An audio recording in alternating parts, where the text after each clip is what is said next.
Let's see how to insert an image into an Excel cell.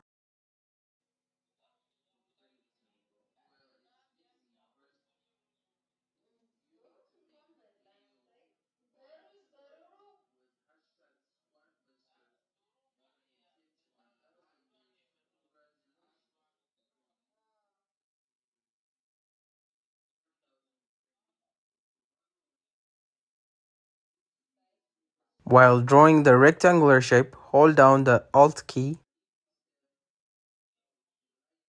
press and hold Alt key,